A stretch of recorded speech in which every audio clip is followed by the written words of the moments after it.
This is not a break. We're just shuffling people here. I want to introduce Bill Dietz, who was the chair of the committee for this fantastic, planning committee for this fantastic workshop. And he's going to make some remarks on moving forward. Where do we go from here?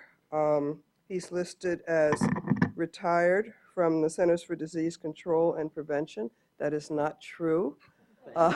He has left the CDC, but is working full-time on new initiatives that he will be announcing down the line. So, thanks, okay.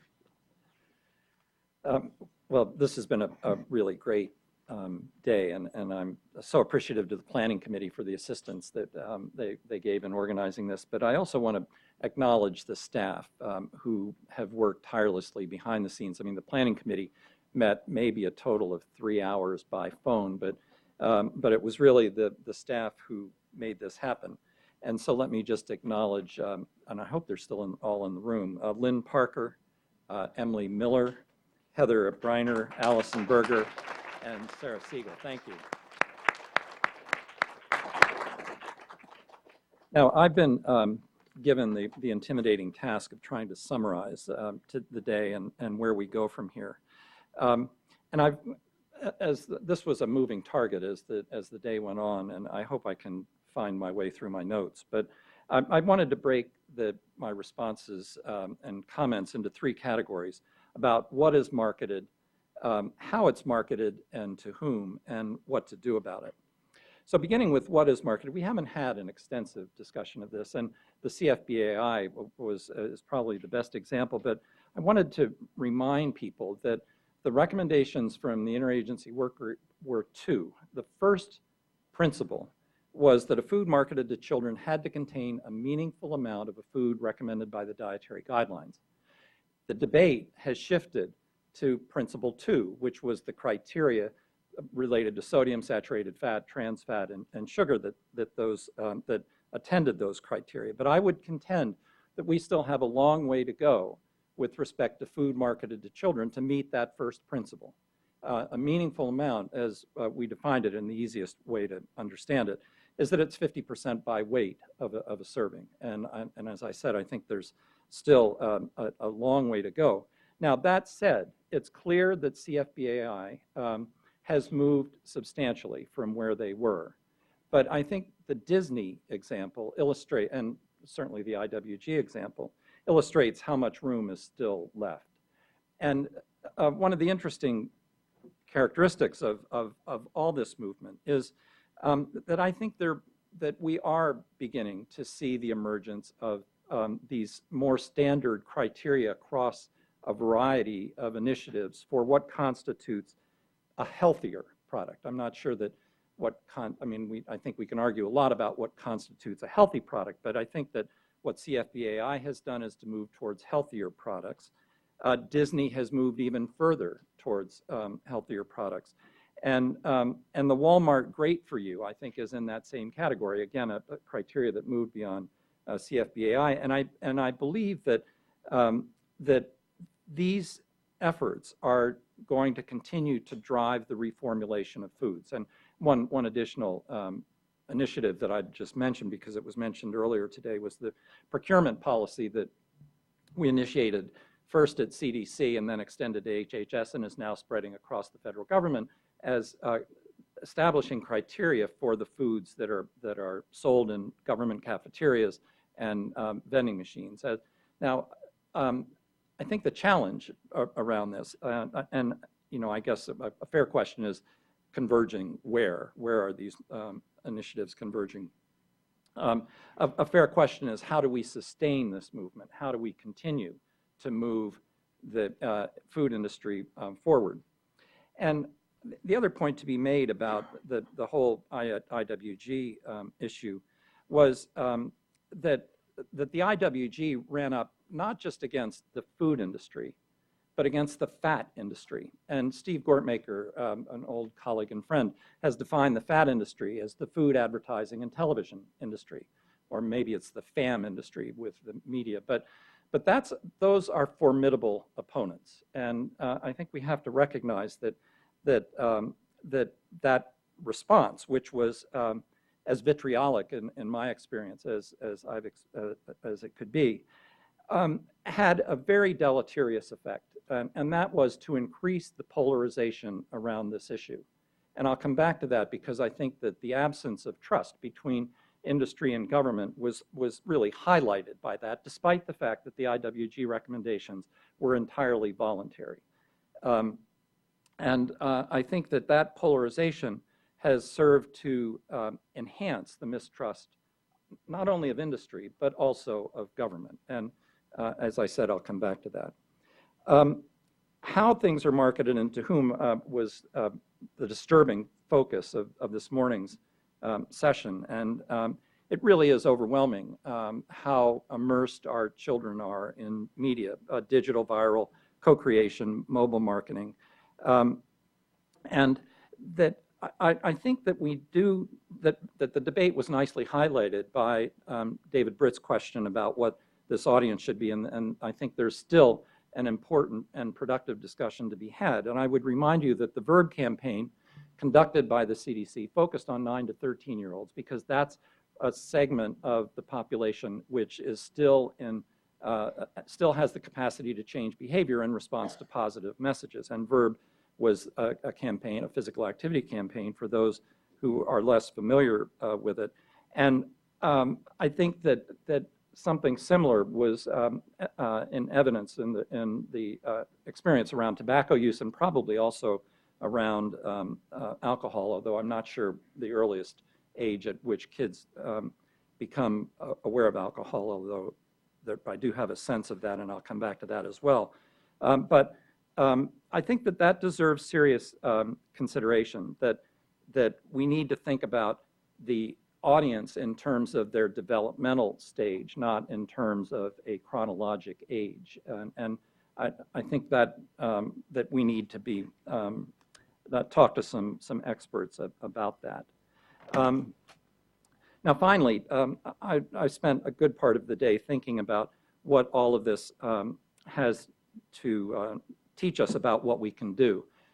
And I think the point has been made repeatedly about the need for increased awareness of marketing. And certainly, I think there needs to be increased awareness of food marketing, but more generally, I think there needs to be an awareness about the vast efforts throughout media to market to children.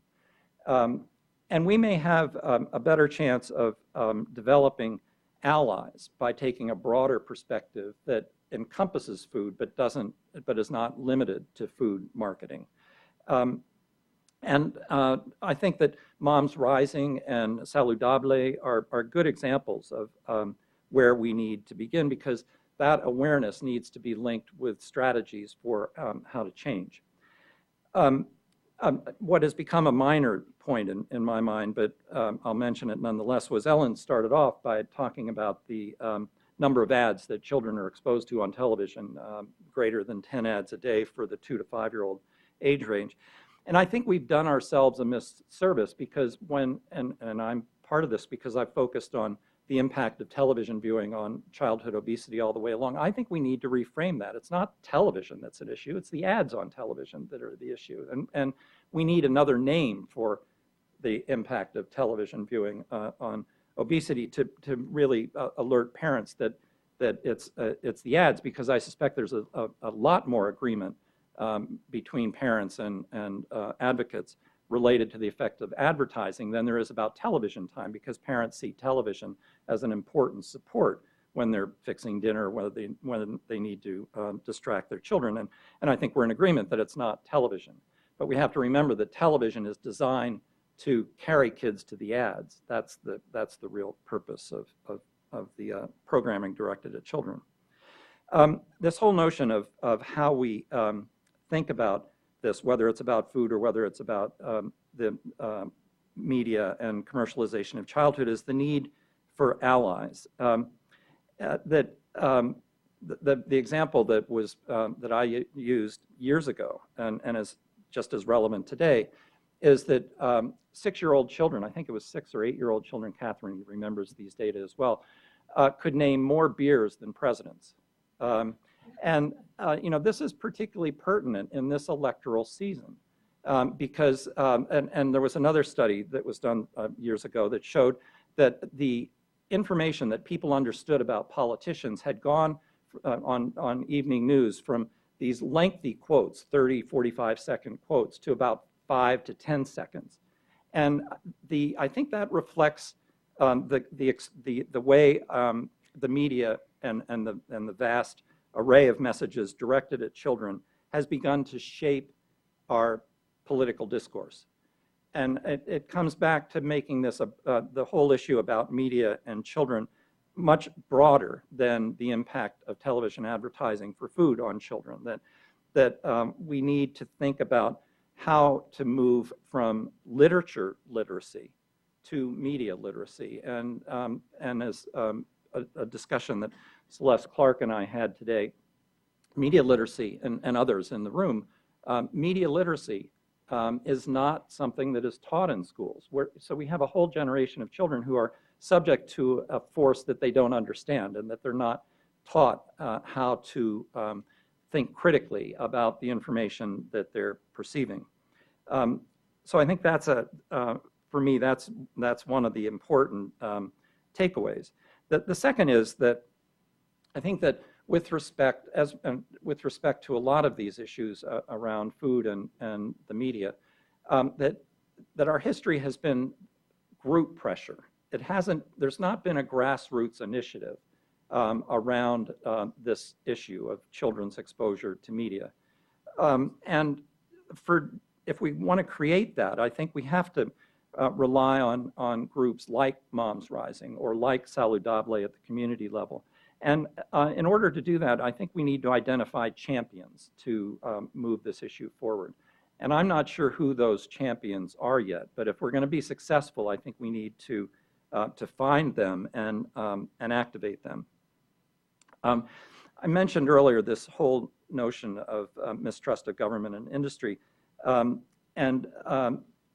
this was emphasized by the Rudd report that Jennifer Hash just alluded to on marketing, a convenient sample to be sure, but it was interesting in that sample that almost as many people mistrusted government as mistrusted industry, which bespeaks the need for an honest broker on information about food and about the media. And I would argue that both industry and policymakers have a joint investment in that. It's something that we need to have because until we have that, we're going to be, the consumers, parents, and children are going to be struggling to understand what is healthful and what is not. Finally, I think we saw, again, this is not finally, it's next to finally, sorry, that the government does have a role. That Elaine mentioned that the CFBAI was formed in response to the 2006 IOM Child Marketing Report, as well as the joint FTC-HHS workshop on food marketing to children. And I think that CFBI would have been unlikely for CFBAI to come up with consistent and uniform standards that moved from where they were without the threat of regulation, despite the fact that the IWG's recommendations were voluntary. And it's really hard to know, and maybe Elaine would tell us, whether it was the threat of regulation or the threat of visibility that prompted that move. Doesn't really matter. I think that the outcome was fine.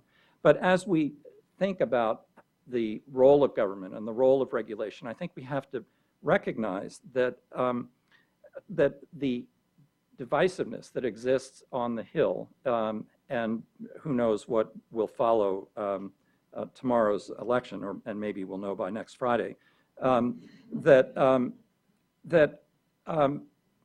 we have to think about bipartisan language or framing in a way that if we're going to succeed on this. And I think one of these areas that came up today, which I suspect would and others like Margot could tell us whether the privacy issue is one which unites both sides of the aisle. I suspect it probably does, but I don't know that. But are there other ways in which we can frame these issues in order to move towards a broader base of agreement? And oddly enough, my final point is one which I ended a conference, I think, about a year ago on this, maybe close to the same issue, was this whole debate. One of the things that becomes apparent in this whole debate is that despite the lip service that we give to children as our most valuable resource, I don't think our actions match that language. I think we need to continue to think about children as our most vulnerable population and mobilize those who care the most about children. And that group are parents, and more specifically mothers, for whom trust is a significant issue, and I think mistrust would be a powerful motivator. One of the as we think about that, how do we? The challenge, it seems to me, is how do we move from the discussion about media to something which is under the radar, to something which is very much on the radar, and how do we change the conversation about ads, as Tim pointed out, the commercialization of childhood, which has been a theme now ever since Action for Children's Television began its work 40 years ago. But food and media are not seen as an imminent threat, nor is obesity, although that is rising, which raises the issue: how do we focus on this in a way that generates engagement and concern? One of the comments that I heard last week is that another piece of this is to think about how we characterize this, perhaps in terms of freedom, which is a value that's fundamental to American society. And that issue of freedom is generally characterized as freedom from government regulation, freedom from intrusive practices. When in fact, perhaps the debate or the focus ought to be on the freedom to do, or the freedom to be, the freedom to be active, the freedom to have access to healthful foods, the freedom to be healthy. And thinking about how we, again, reframe the freedom issue may be a reasonable tactic to begin to mobilize a broader base of population.